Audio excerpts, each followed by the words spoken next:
Vocês estão vendo certinho já? Sim, Beleza. Então, bom dia, pessoal. Primeiramente aí, mais uma aulinha de química. Na semana passada eu falei com vocês sobre termoquímica. E na aula de hoje, a gente vai tentar matar dois assuntos extremamente importantes, que caem bastante no vestibular, ainda mais nos últimos anos, que é a questão da cinética química e o equilíbrio químico.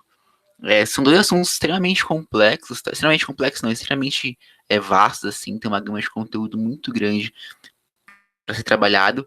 Então, nessa quase uma horinha aqui que eu vou ficar com vocês, eu vou tentar trazer para vocês os conceitos mais importantes para que vocês consigam entender e resolver as principais questões de vestibulares, tá? Cinética química e equilíbrio químico são assuntos relacionados, então eles são assuntos que a gente precisa trabalhar eles concomitantemente, porque tem muitos conceitos, muitas questões de um assunto que estão ligados aos outros, tá?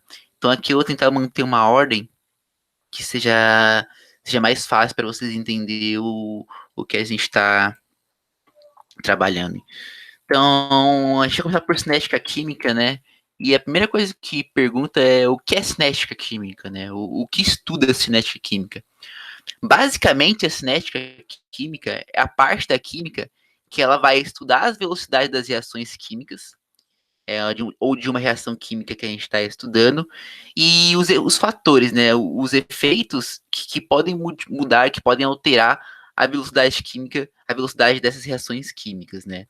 E por que é importante a gente conhecer isso?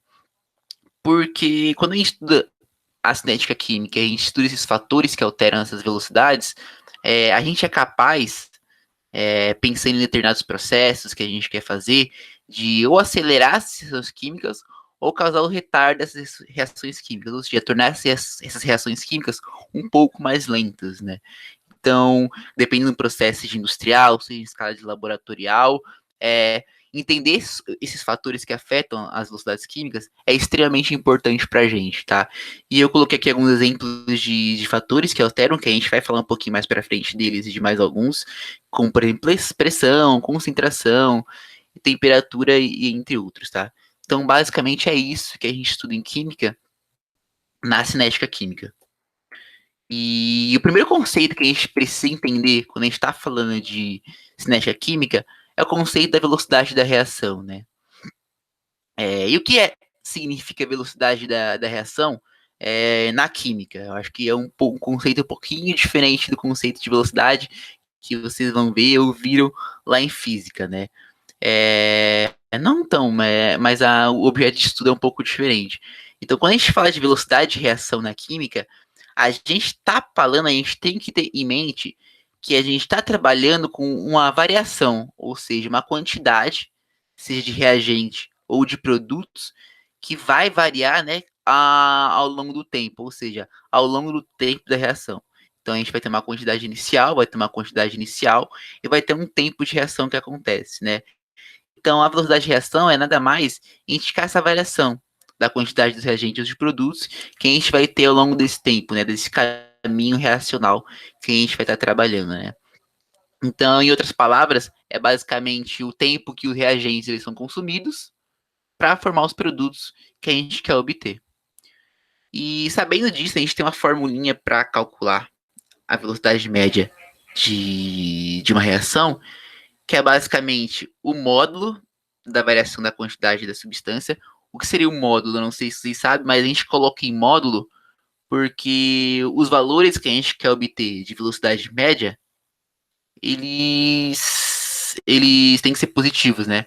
E em módulo por quê? Porque uma quantidade final pode ser menor que a quantidade inicial, esses valores podem dar negativo, então a gente coloca em módulo para ficar positivo, porque a gente quer saber a variação, né? Quer saber o quanto é consumido, o quanto é formado ao longo de um determinado tempo. Então, nesse caso aqui, a gente não pode trabalhar com velocidade negativa, né? Então, é por isso que a gente coloca em fórmula, em módulo, nessa fórmula para calcular a velocidade média. Então, a velocidade mágica é basicamente isso, né? É o tempo que o reagente leva para ser consumido e o produto para ser formado em uma reação química. E tem essa formulinha aqui que ela é extremamente fundamental para vocês saberem, tá? Para a gente conseguir fazer os exercícios de cinética química. E aqui eu coloquei um gráficozinho para vocês. Então a gente tem aqui um reagente A formando um produto B.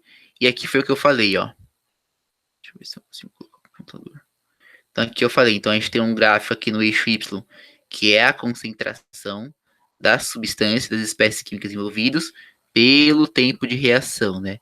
Então vocês podem observar que ao longo do tempo vai caindo A e vai subindo a quantidade de produto B formado, né? E isso é meio lógico, né? Se a gente está consumindo A, então a tendência é que ao longo do tempo a concentração dele vá diminuindo.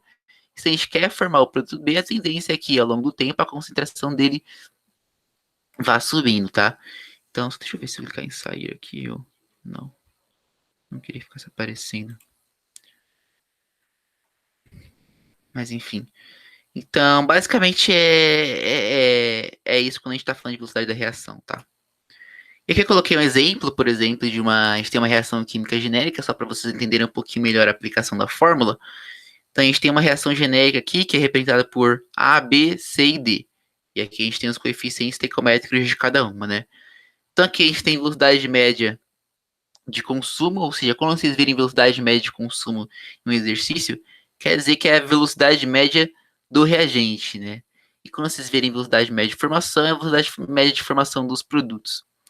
Então aqui seria variação, delta representa variação, ou seja, você pegaria a quantidade final do reagente A menos a quantidade inicial do reagente A e dividiria pelo tempo reacional, né? O tempo que leva para acontecer essa reação.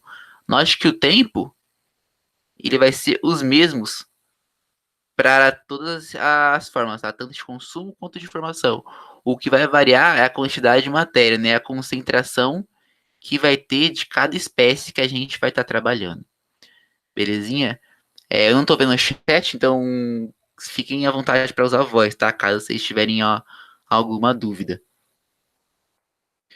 E quando a gente fala também de cinética química, tem um conceito extremamente importante, que isso é fundamental vocês saberem, que é o conceito mais importante desse conteúdo, né? Que é a questão da energia de ativação. Não sei se alguém já teve conhecimento sobre o que é energia de ativação, ele pode ser um conceitinho um pouquinho mais complicado por conta de um camarada que aparece no meio do caminho, só que é importante vocês saberem para entender os conceitos mais para frente, tá? E também entender do porquê, de como funciona a questão das velocidades das reações e mais para frente a questão do equilíbrio químico, tá? Então, o que é energia de ativação propriamente dita? A energia de ativação nada mais é do que a energia mínima necessária para que uma reação química possa ocorrer. É nada mais que isso. Mas por que ela pode ser um conceito um pouquinho complicado, né? Porque, em outras palavras, quando a gente está passando por uma. Tá realizando uma reação química, a gente tem um reagente, né? Então, por exemplo, aqui tem um reagente, a gente quer ir para um produto, a gente tem reagente A e o reagente B, a gente quer ir para um produto AB, né?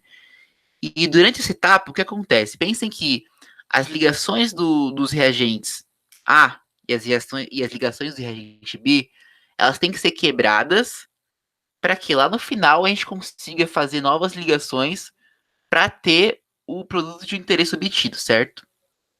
Porém, essa reação ela não acontece instantaneamente, de uma forma linear. Então, a gente tem, por exemplo, o reagente, pum, já passa para os produtos. Não. A gente tem no meio a formação de um cara que a gente chama de complexo ativado. E o que é esse complexo ativado? Esse complexo ativado é um estado que a gente fala que é um estado transitório. Ou seja, ele é um estado passageiro. Ele é só um intermediário para que a gente obtenha os produtos os finais, né? Então, ele é um estado intermediário entre os reagentes e os produtos, no qual está ocorrendo a formação das ligações, né? Então, em outras palavras, a energia de ativação é a energia necessária para que a gente tenha a formação desse complexo ativado. Porque aí, quando a gente tem a formação desse complexo ativado, a gente vai ter a formação dos produtos. Vocês podem notar pelo gráfico aqui que a gente tem os reagentes, determinada energia, a gente tem um pico, né, de energia, um pico meio abrupto de energia aqui na reação, e aqui vocês podem ver, ó, usando a energia dos reagentes como patamar, e aqui em cima vai ser o complexo ativado. O complexo ativado é formado bem no pico aqui, no maior ponto de energia da reação, e essa variação de energia que é a energia de ativação. Depois a energia cai consideravelmente, né?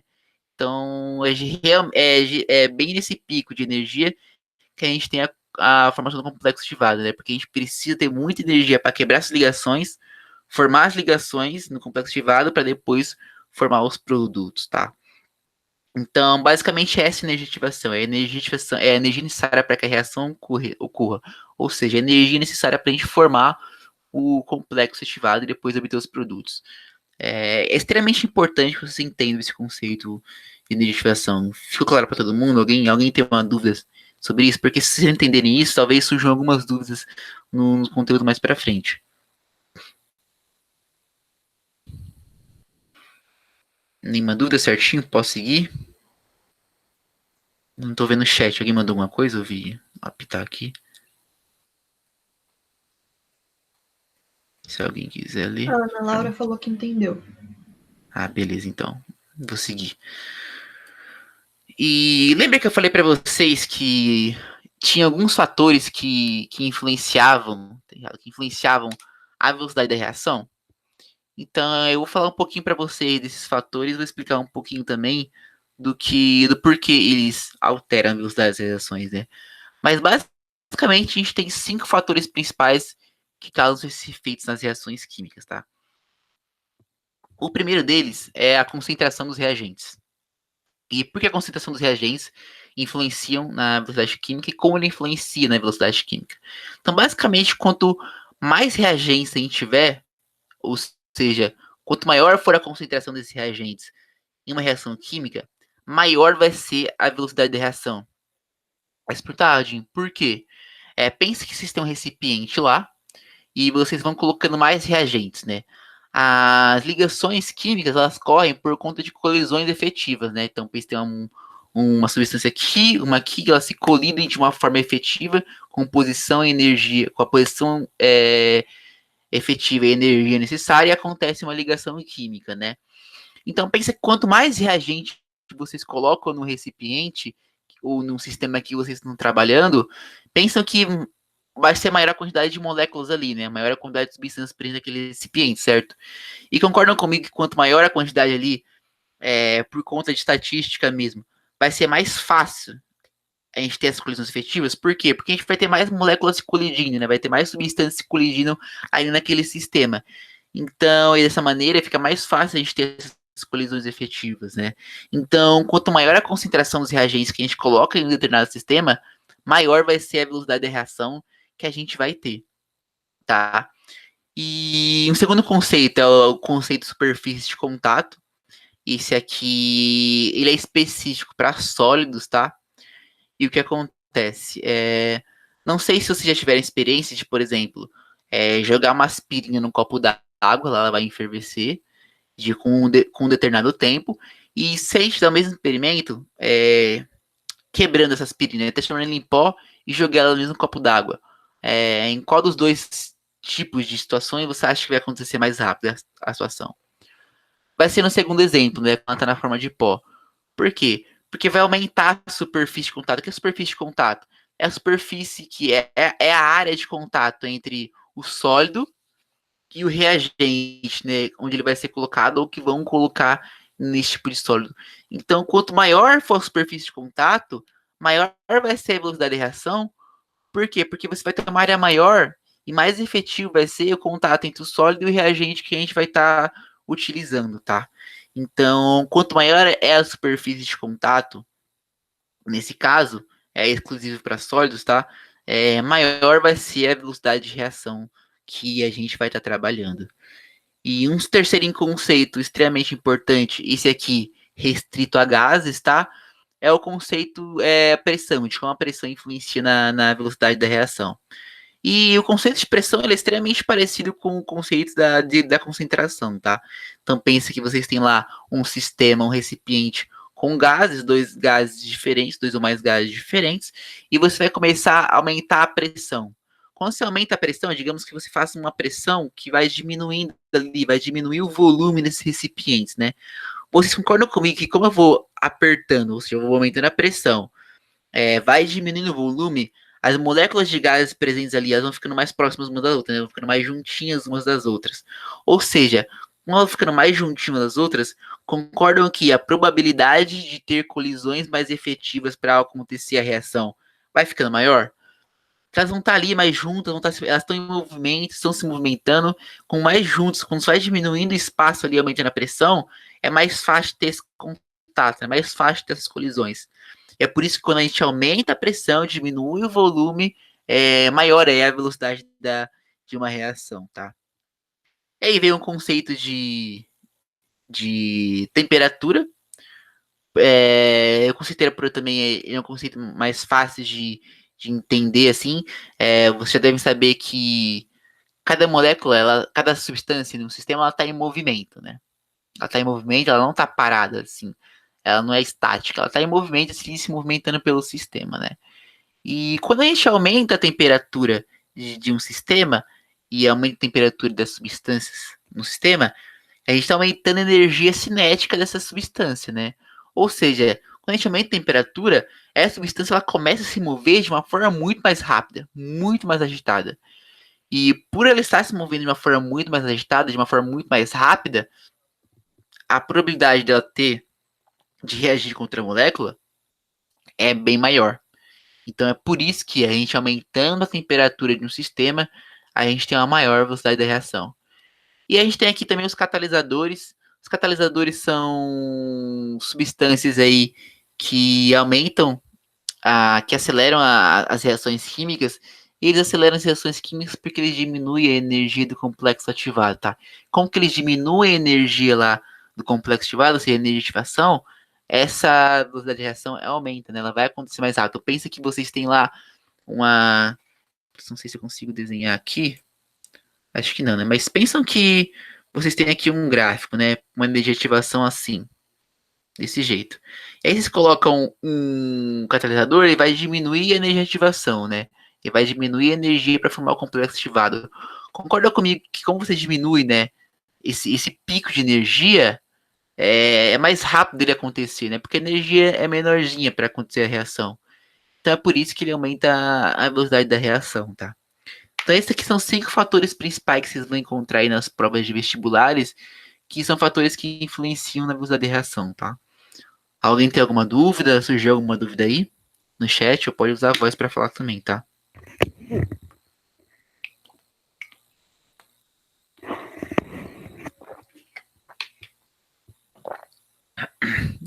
Então, vou continuar aqui. É importante vocês terem noção de um conceito que a gente chama de lei cinética das reações, tá? O que é essa lei cinética das reações? É uma outra maneira da gente encontrar a velocidade das reações a partir da concentração dos reagentes, tá? Então, vou passar aqui um pouco mais rápido sobre isso, mas é um conceito até que fácil de entender, onde vocês vão ter ali um K. K é uma constante de velocidade, que ela depende da temperatura, é uma constante que ela é dada para vocês, que ela é obtida experimentalmente. X e Y, de uma equação genérica aqui, tá?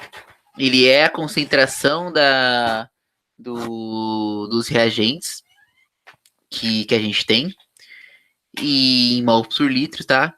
E mn são expoentes que a gente determina experimentalmente também, tá?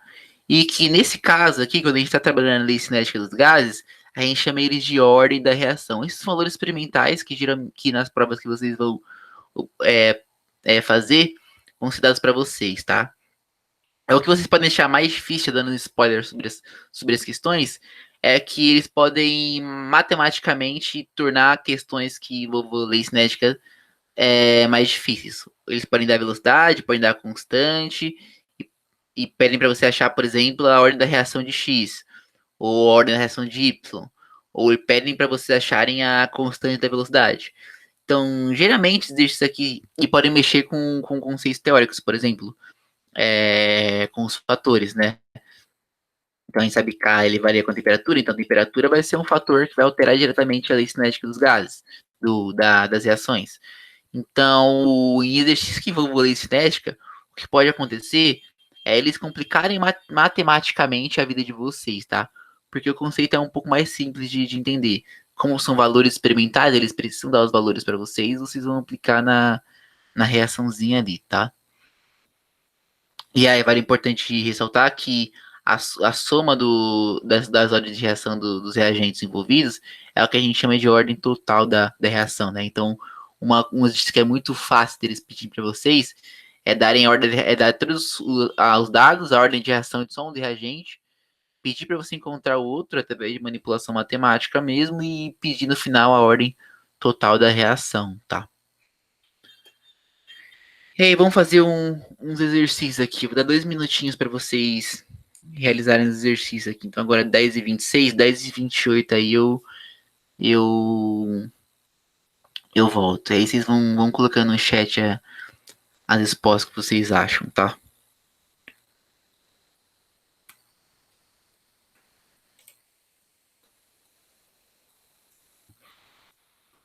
Cara, vou ter que deixar aqui projetando, né?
Vamos lá, galerinha.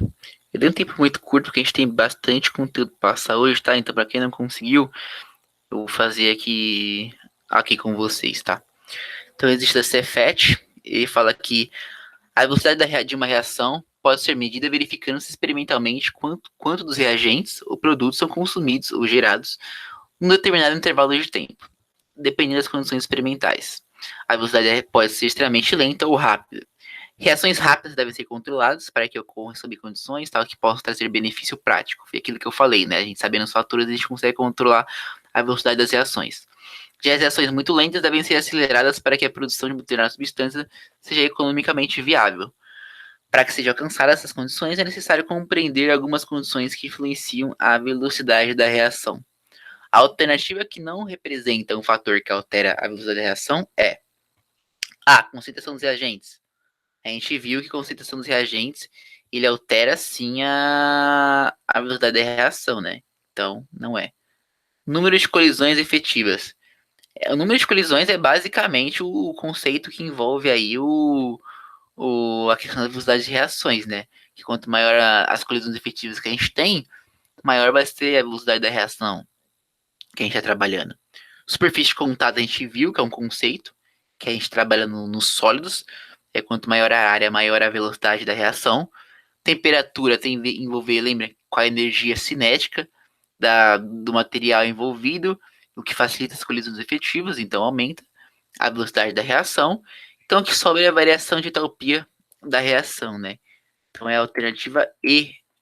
É a alternativa que não representa um fator que altera a velocidade. Então, ela é a alternativa da reação, né? Então, lembre que eu falei para vocês do conceito de entalpia na aula passada, né? Na aula de termoquímica.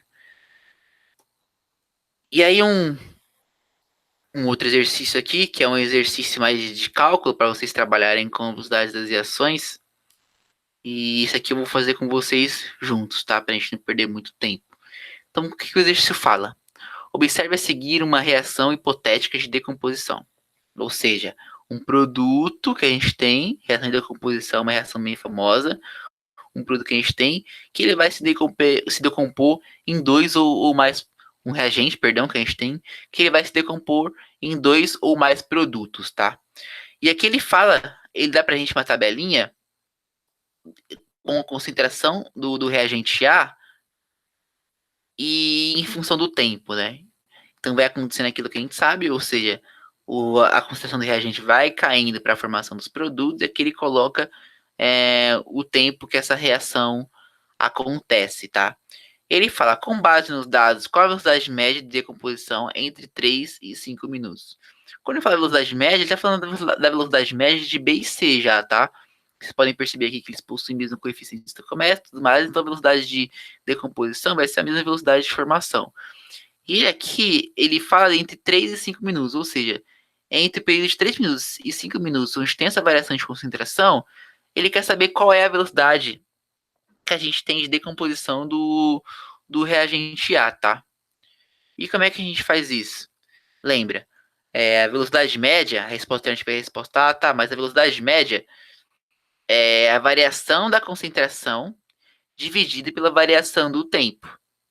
Ou seja, quanto que eu tinha de concentração no final, quanto que eu tenho de concentração no final, menos o que eu tinha de concentração no início da, da nossa reação, e em função dessa variação de tempo, né? E lembra que eu falei para vocês que tem que estar em módulo, ou seja, o valor tem que ser positivo? É justamente por isso, né? Se a gente está achando se a gente quer achar a velocidade média de decomposição, ou seja, a velocidade média de um reagente, o reagente ele vai ser consumido ao longo do tempo.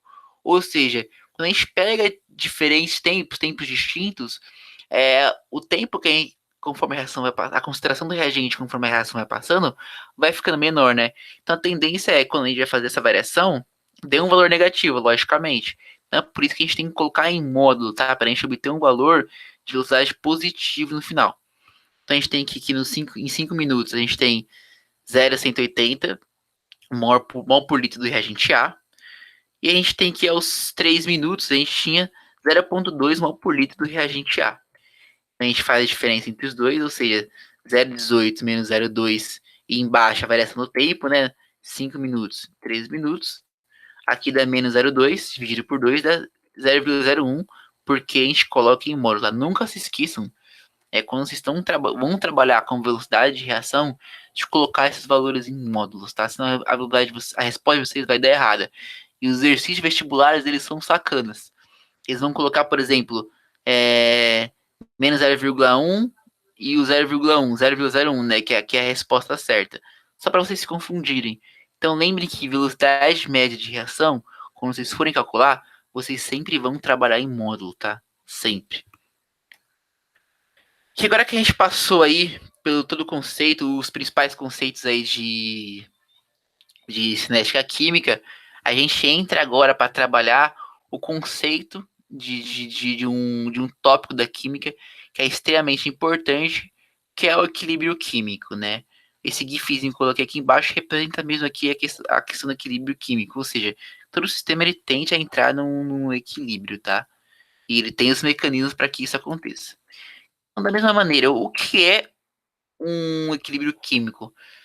É importante a gente falar que equilíbrio químico, ele acontece quando a gente está trabalhando com reações químicas que são reversíveis, que eu vou falar mais um pouquinho para frente, é o que são reações químicas reversíveis. E equilíbrio químico é basicamente quando a velocidade da reação direta, ou seja, a velocidade da reação para formar os produtos, nesse exemplo C e D, ela é igual a velocidade da reação inversa, ou seja, que é a velocidade dos produtos para formar os reagentes, tá? Então é isso que a gente tem no equilíbrio químico. Quando a gente ocorre essa igualdade de velocidades em uma determinada reação, né? Então quando a gente tem essa igualdade, a gente tem o que a gente chama de equilíbrio químico, né? Então é importante falar aqui, já dando spoiler, que reação direta é quando a gente está de A mais B dando C e D, e a reação inversa é quando os produtos C e D eles vão formar A e B, tá?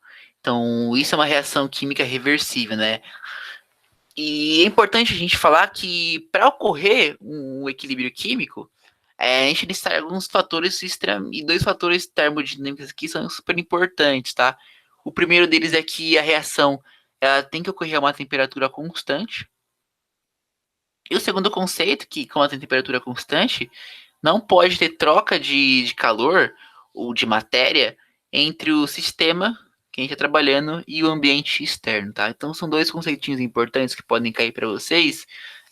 Quais são os fatores principais para ocorrer o equilíbrio químico, tá? Então vamos falar um pouquinho o que são reações reversíveis, né? Só que eu trouxe o exemplo de uma equação química padrão que a gente conhece, que é a formação da água. Então a gente aqui tem 2 mols de hidrogênio mais 1 mol de oxigênio, formando 2 mols de água.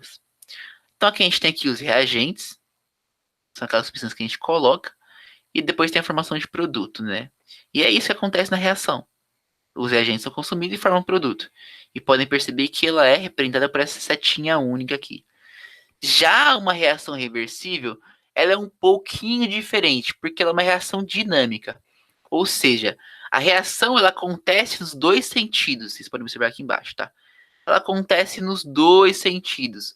Ou seja, os reagentes eles estão sendo consumidos para formar os produtos e os produtos eles estão se decompondo para formar os reagentes novamente, tá? É por isso que a gente fala que ela é uma reação ela é uma reação dinâmica, porque a reação ela está acontecendo nos dois sentidos, tá? E quando a gente está falando no equilíbrio, acontecendo nos dois sentidos com velocidades iguais. É importante ter isso na cabeça. No equilíbrio químico, as reações químicas acontecem nos dois sentidos e com velocidades iguais, tá? E é fácil de notar a diferença de uma reação direta e de uma reação reversível numa prova, num exercício, porque as reações reversíveis ela é representada por essas duas setinhas aqui, ó. Esse é a setinha, esse é o sinal que representa uma reação reversível. Então, quando vocês verem uma reação que possui essa setinha, vocês têm que ter noção que a gente está trabalhando com uma reação reversível, né? Ou seja, que os produtos, que os reagentes estão sendo consumidos para formar os produtos, e os produtos da mesma velocidade, no equilíbrio, estão se decompondo para formar os reagentes novamente, tá? Então, aqui embaixo tem a explicação, né? Que nas reações diretas, os reagentes formam os produtos, e é isso. E nas reações inversas, os produtos também podem formar os reagentes novamente.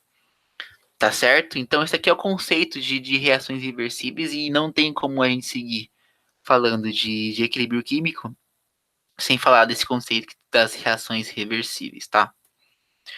E é importante vocês terem noção, isso aqui ele não nem cai, despenca aí nas provas dos vestibulares, que aí vocês vão trabalhar com os conceitos gráficos de equilíbrio químico, tá? Então, e o que seriam esses conceitos gráficos? Quando a gente está falando de equilíbrio químico, a gente trabalha com dois principais tipos de gráficos, que é o primeiro gráfico de velocidade versus tempo, e o segundo gráfico é o gráfico de concentração versus tempos, tá? E eu vou explicar para vocês basicamente esses dois tipos de gráfico. Então vamos falar com velocidade versus tempo primeiramente. Então aqui pensa que a gente tem uma reação como se fosse essa reação genérica aqui que eu dei no início, tá? A gente tem V1, a velocidade da reação direta, e V2, aí a gente tem a velocidade da reação reversa, né, da reação indireta. Então vamos lá. Então aqui a gente tem a velocidade V1, velocidade da reação direta, e V2 da inversa. No começo, pensa que a gente tem um sistema só reagente, certo? Então, como a gente tem só reagente, a gente começa a reação com a velocidade da reação direta lá em cima, né? Lá no topo. E da inversa, lá embaixo, né? Zerada. Por quê? Porque a gente não tem produtos no começo. E conforme vai passando o tempo e essa reação vai acontecendo, a gente vai observando essa tendência aqui durante o caminho reacional, tá? O que acontece? A velocidade da reação direta ela vai diminuindo, ou seja, porque você tem menos produtos, menos reagentes, lembra o conceito lá que eu falei, cinética química? É extremamente ligado aqui. A gente tem menos reagentes ali no sistema agora, hoje tem menos colisões efetivas, então porque já está formando os produtos, ou seja, está formando o produto, colisão efetiva forma um produto, passa para os produtos e vai diminuindo a quantidade de reagentes, né? Ou seja, a velocidade da direta ela vai diminuindo, porque por conta desse conceito de concentração, vai diminuindo, né, a quantidade de matéria. E vai aumentando a velocidade da reação inversa. Isso por quê? Porque a gente está formando mais produtos dos outros lados, né? Então, por tudo aquele conceito de concentração ou de pressão, no caso, vai aumentando a formação de produtos e vai aumentando a velocidade da reação inversa. Então, é isso que acontece durante o caminho do reacional, né? Ao passar o tempo da reação. Vai diminuindo a velocidade da reação direta, vai aumentando a da reação inversa, até que em determinado tempo aqui, ó, igual ele está aqui em T, a gente tem o equilíbrio da reação. A gente alcança o equilíbrio da reação. Ou seja, quando V1 e V2, eles possuem a mesma velocidade. Ou seja, tanto a formação de produtos quanto a decomposição de produtos para formar reagentes novamente, essas velocidades elas vão ser iguais, tá? E quando vocês pegarem um gráfico desse e observarem essa constância aqui, ó, é quando vocês sabem que o equilíbrio ele é atingido, tá? E o segundo gráfico que a gente trabalha é o do gráfico de concentração versus tempo. Esse aqui é um gráficozinho até um pouquinho mais fácil de entender por conta daquele contexto, tá? Que a gente já falou anteriormente. Então, quando a gente tem lá no início da reação, né, no tempo zero lá, a gente tem uma quantidade de reagentes maior, uma quantidade de produtos nula. E conforme a gente vai passando o tempo, a gente vai observando um decréscimo aqui dos reagentes, tá? E vai observando um aumento na formação dos produtos, obviamente. Porém, diferente daqui, essas considerações elas não se cruzam, né? Porque as considerações elas vão ser diferentes por conta dos coeficientes estequiométricos, do tipo de reação que a gente está trabalhando. Então, como a gente vai notar o equilíbrio? Aqui a gente vê quando é igual, aqui não vai ficar igual. Então, como a gente nota o equilíbrio? Aqui nesse tempo que a gente chamou de T1, ó, é o tempo que ele destacou aqui, a gente nota o equilíbrio quando a gente não observa mais uma variação, uma mudança nas concentrações dos reagentes e dos produtos, tá? Então é aqui que a gente tem o equilíbrio da reação, tá? Então esses são os dois gráficos que vocês vão observar nos vestibulares, nas provas que vocês forem fazer, que representam aí o equilíbrio químico, tá? O gráfico de velocidade por tempo e o gráfico de concentração por tempo. Alguma dúvida aí, pessoal? Mandem no chat ou falem aí, porque é uma coisa importante vocês terem noção também, tá?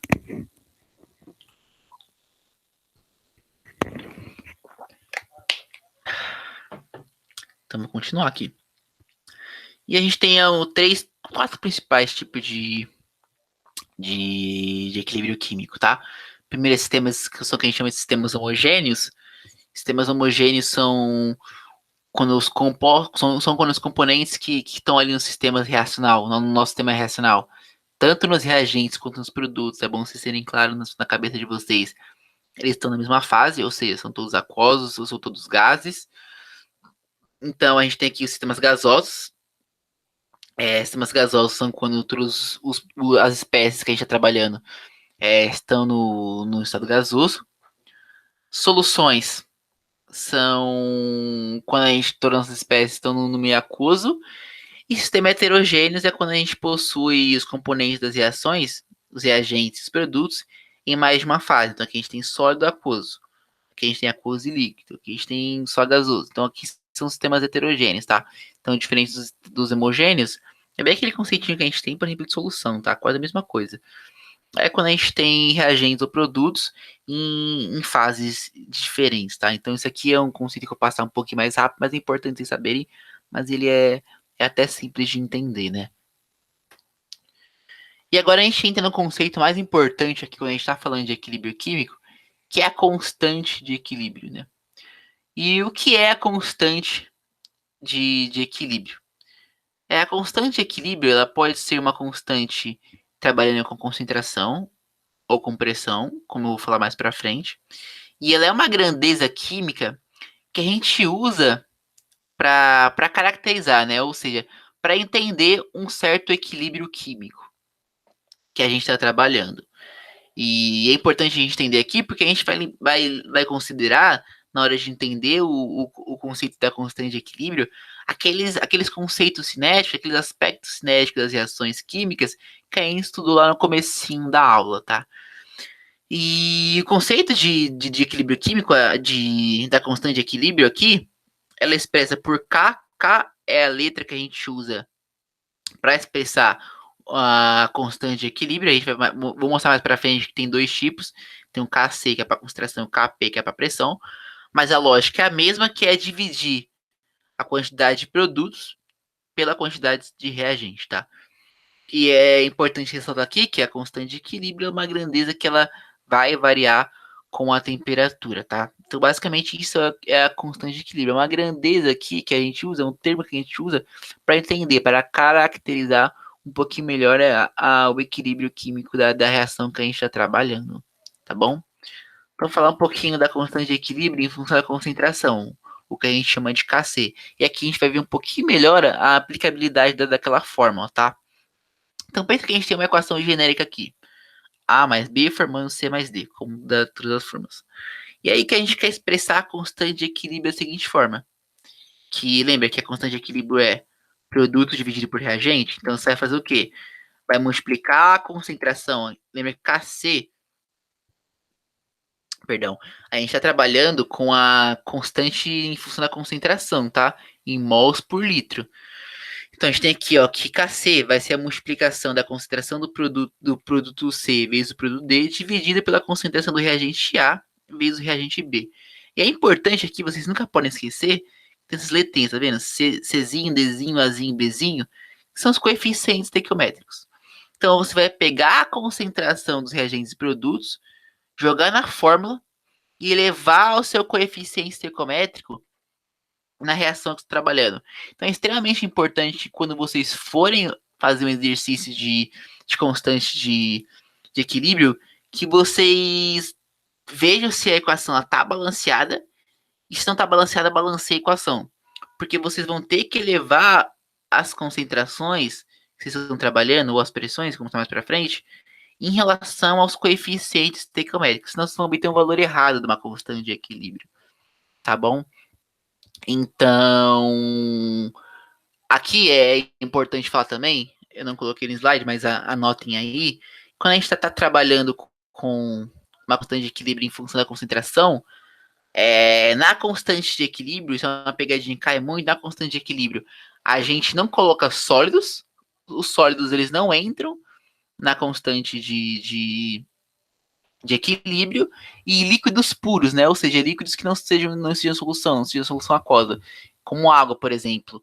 Líquidos puros, por exemplo, a água ela não entra na constante de equilíbrio, tá?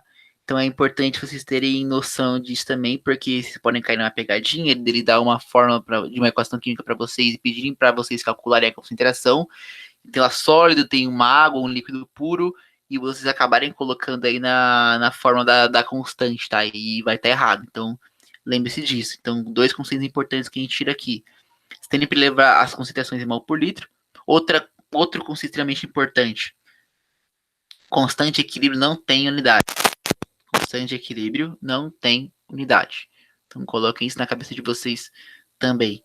Isso é você pode perguntar, Jim, vai ter unidade porque a gente vai elevar a diferentes fatores, mas por convenção, quando a gente vai fazer a fórmula constante de equilíbrio, é como se a gente tivesse dividido por um mol por litro cada um desses, o que corta as constantes de equilíbrio. Então, se vocês virem em prova isso, tenham sempre em mente que elevar os coeficientes estequiométricos. 2. Sólidos e líquidos puros, como a água, não entram na constante de equilíbrio. E 3. Extremamente importante, constante de equilíbrio não tem unidade. Belezinha? Então, isso aqui é a constante de equilíbrio em função da concentração. E a gente tem também em função da pressão, né? Que é o mesmo conceito. Você vai ter lá uma equação química representada apenas por gases. E ele vai dar as pressões para vocês, ou vai dar a constante de equilíbrio e pede para vocês acharem uma pressão de um produto ou de um reagente específico. E vocês vão fazer a mesma forma, né? Pegar a pressão, levar o coeficiente estequiométrico e achar a constante para pressões parciais, tá? O famoso Kp aí. E é importante ressaltar que no KP só gases, né? Lá no KC a gente tinha aquelas exceções, e aqui no KP só gases participam da constante de equilíbrio, tá bom? E aqui a gente entra, já caminhando pro finalzinho da aula, eu tenho 10 minutinhos, né, Mário?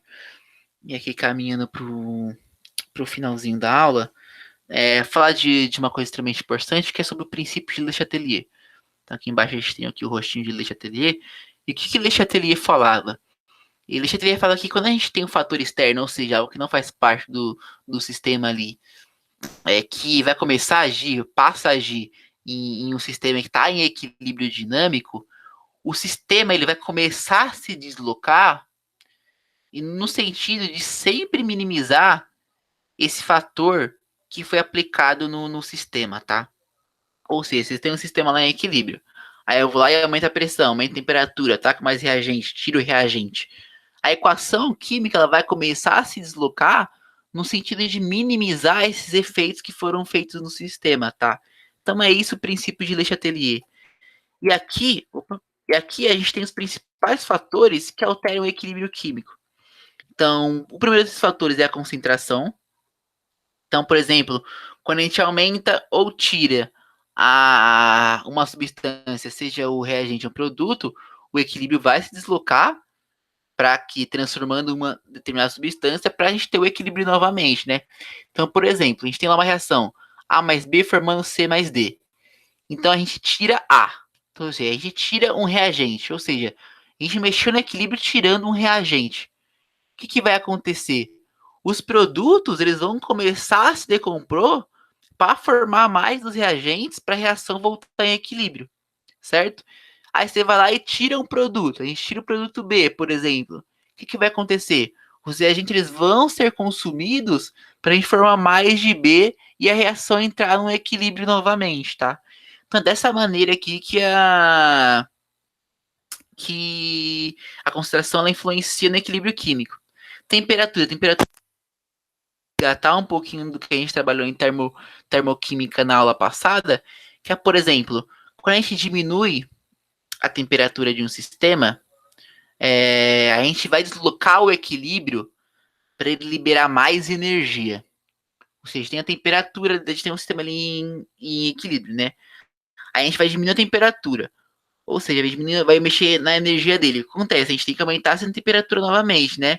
O que vai acontecer? A gente vai emitir mais energia. E reações que emitem mais energia são reações exotérmicas, né? Que jogam energia para o sistema. Então, quando a gente diminui a temperatura, a gente favorece reações exotérmicas.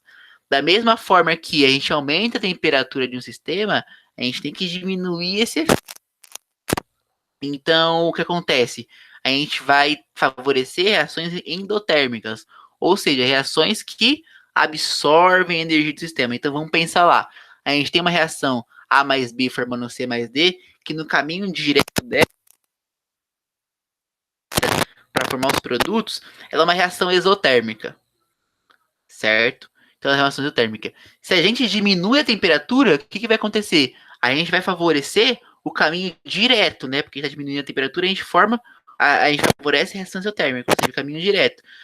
Só que se o caminho direto é exotérmico, concordam comigo que o caminho inverso dos produtos para formar os reagentes, ele é endotérmico, né? Então, se a gente aumenta a temperatura, o que acontece? A gente favorece o caminho inverso, né? O endotérmico vai absorver mais energia, vai formar mais reagentes nesse caso, né? Então, é desse jeito que a temperatura ela mexe com o equilíbrio químico, tá? Pode ser um pouquinho mais confuso, porque vocês têm que ter o domínio do conceito de termoquímica. Por isso que eu falei na aula passada que termoquímica é extremamente importante, entender o conceito de entalpia é extremamente importante para a gente dar na continuidade das aulas seguintes. Pensa que a gente tem lá um recipiente que tem os volumes fixos, né? Tanto dos reagentes quanto dos produtos. Se a gente, então, o volume ele vai definido lá pelos fatores dos coeficientes estequiométricos, né? Então, a gente tem 2 mols de um gás A e 1 mol de um gás B nos reagentes. Então, a gente tem 3 mols em volume ali. E a gente tem 1 mol do produto B, do produto A e 1 mol do produto B. Então, do produto C e do produto D, né? Um mol de cada um dos produtos. Então, a gente tem no somatório 2 mols em volume. O que acontece? Quando a gente aumenta a pressão no sistema, a gente tende a deslocar o sistema, a nossa reação química, para o lado que tem menor volume. Então, se a gente tem 3 volumes nos reagentes e 2 volumes no produtos, a gente vai deslocar o quê? Para formar mais produtos. Que a gente vai formar para formar. A gente desloca a reação do lado que tem o menor volume. E, né, tá? Então, esses diminuindo a pressão é o inverso, né? A gente vai deslocar para o lado que tem maior volume. Então, é desse jeito que a pressão ela influencia no equilíbrio químico, tá?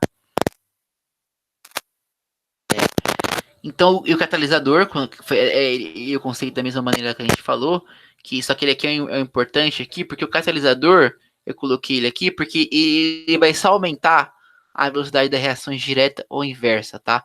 Porque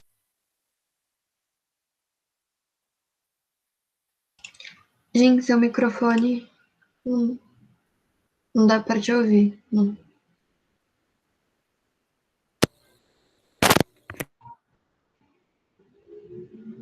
Ainda não estamos ouvindo.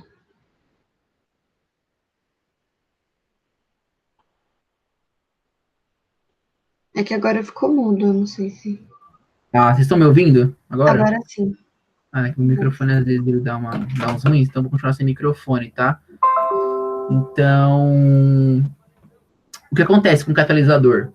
Pensa lá que eu falei para vocês que o catalisador ele vai diminuir a energia de ativação, né? Ou seja, o caminho ele vai ficar diminuído. Então, o que a gente tem? Vou passar aqui, voltar. O que a gente tem? Então, como a gente vai diminuir a energia de ativação ali, vai ficar mais fácil das reações diretas e inversas acontecerem.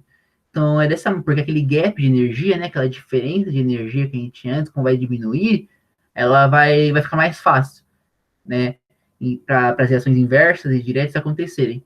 Então, dessa maneira que o catalisador, ele interfere no equilíbrio químico, tá? Só que é importante ressaltar aqui, mais uma vez, que o catalisador, ele não altera a concentração, tá? O catalisador mexe com a velocidade, mas ele não altera a concentração. Então, ô Mari, não sei se eu tenho tempo de fazer um exercício ainda. Pode fazer, tem tempo sim. Beleza. Então, aqui para a gente finalizar a aula, eu vou fazer um exercício um pouquinho mais longo, então não vou dar tempo para vocês fazerem, um pouquinho mais complexo, tá?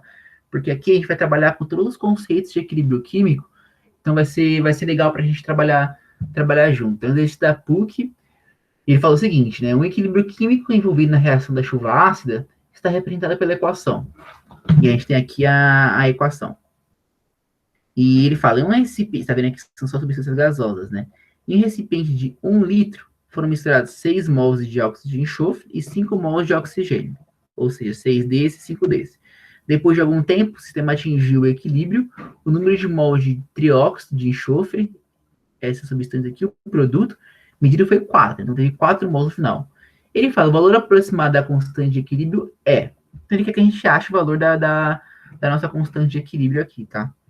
E a gente vai dividir em alguns passos esse exercício que eu vou fazer com vocês aqui. Então, a resposta correta é D, mas enfim. O primeiro passo que a gente precisa, toda vez que a gente vai trabalhar com um exercício de equilíbrio químico, é a gente ter a capacidade de interpretar os dados que eles deram para a gente, tá? Como que a gente trabalha? A gente faz essa que a gente chama de tabelinha aqui, ó. Essa tabelinha aqui do equilíbrio. Então, a gente precisa fazer, vocês vão escrever a reação, certo? Então, eu coloquei os reagentes e os produtos. Então, isso aqui é para o primeiro reagente, essa segunda coluna para o segundo reagente, e isso aqui para o produto. E vocês vão dispor as informações que a gente tem. De que maneira? No início, do quanto reage e do quanto tem no equilíbrio. Beleza? Então, estão lá. No início, a gente tem 6 mols do dióxido de enxofre, tem 5 mols do oxigênio, no início a gente vai ter 0 mols dos produtos. Ele fala que no equilíbrio aqui, ó, no final, a gente tem 4 mols de produtos. Certo? Então, o que a gente precisa saber? A gente precisa saber quanto reagiu de cada, com base no que a gente tinha inicialmente, com o que a gente tem no final.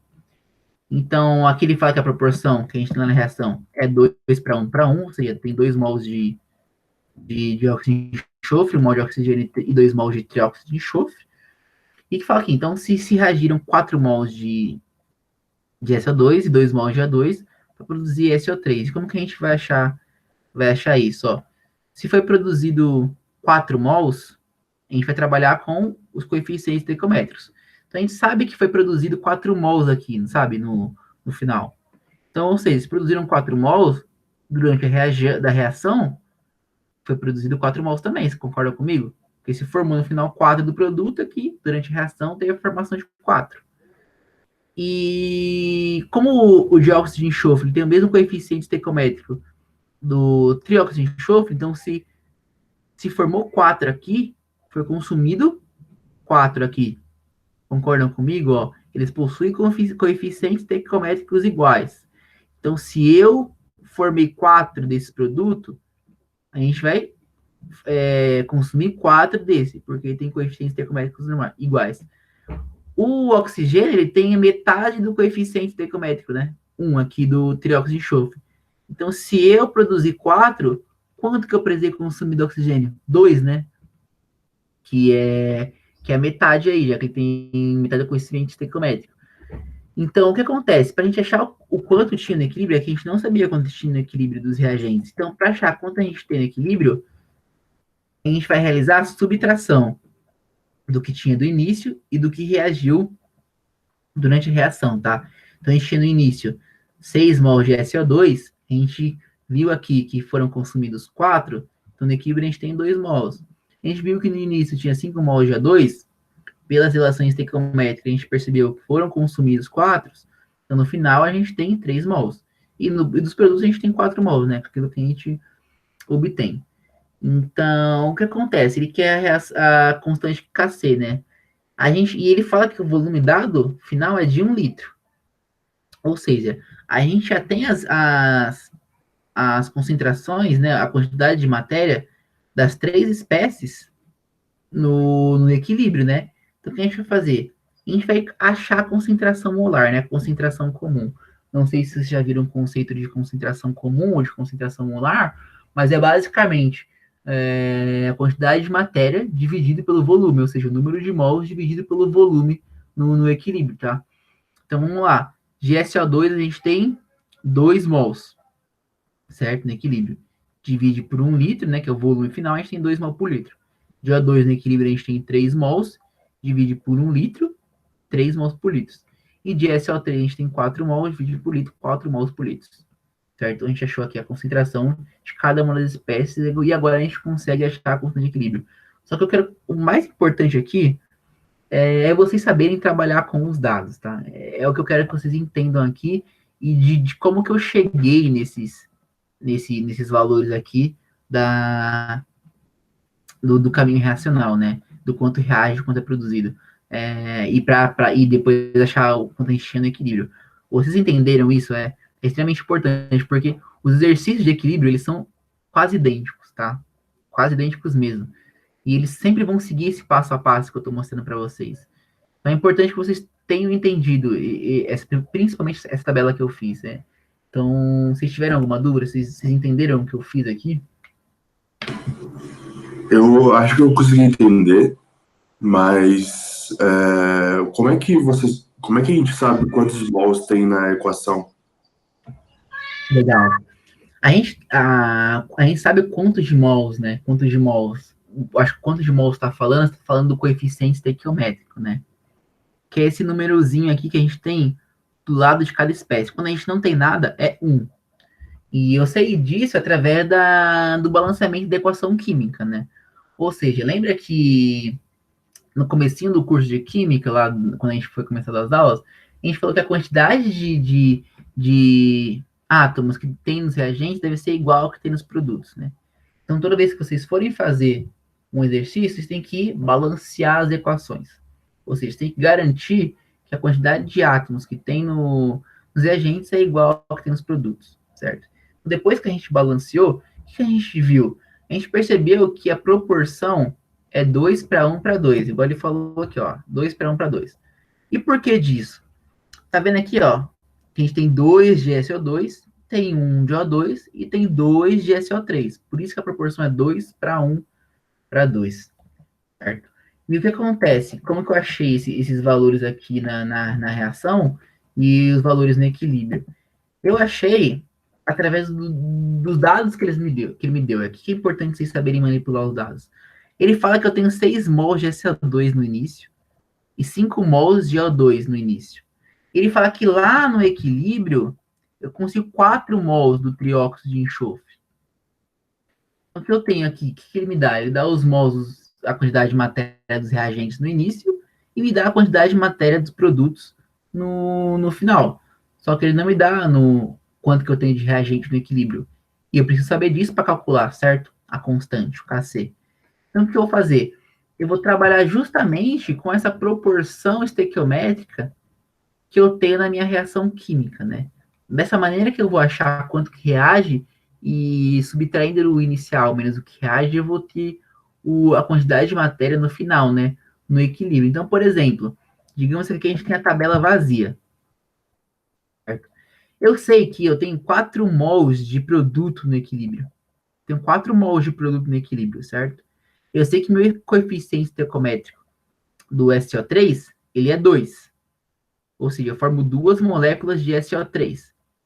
Certo? Eu tenho 4 mols aqui. O que acontece? O que eu posso observar nessa reação?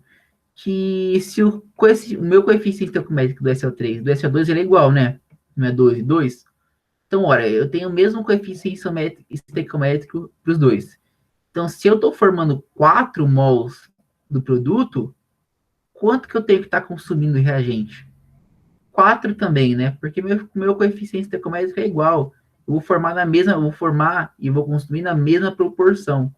Então, eu vou formar 4 mols. Eu vou reagir, né? Vou consumir 4 mols desse produto aqui para formar esse reagente aqui para formar esse produto.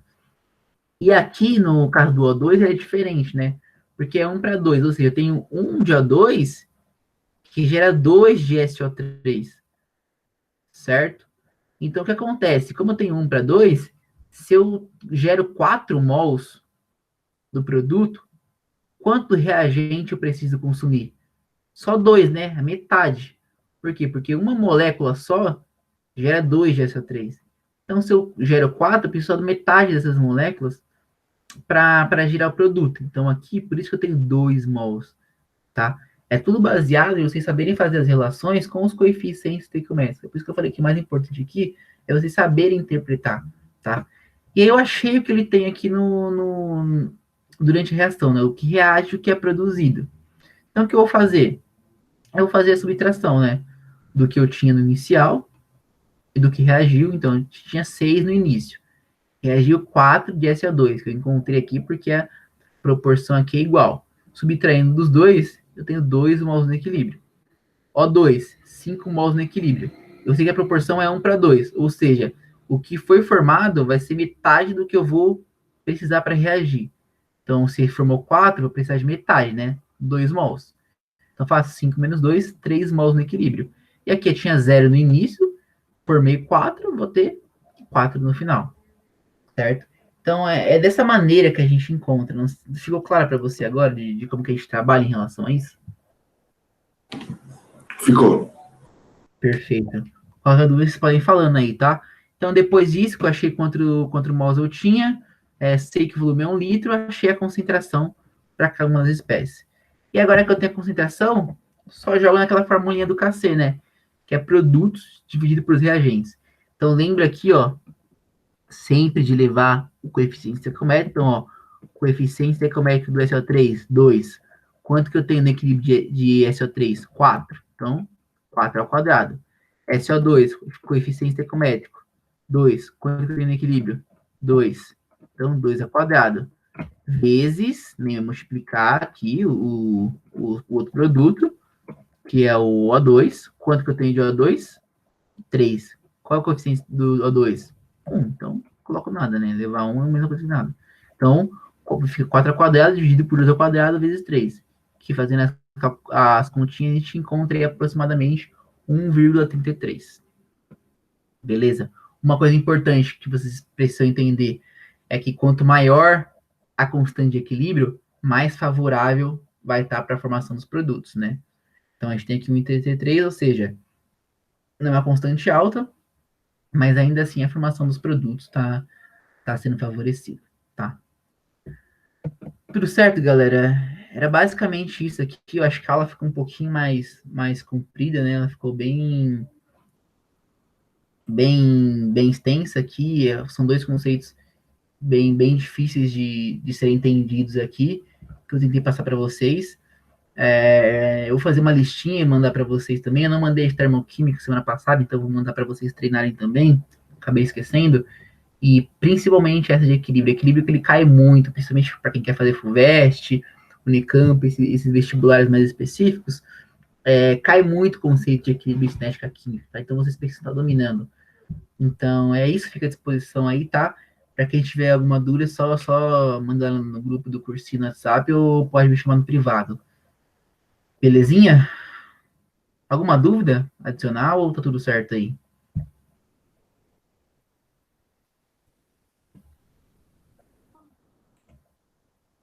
Nenhuma dúvida?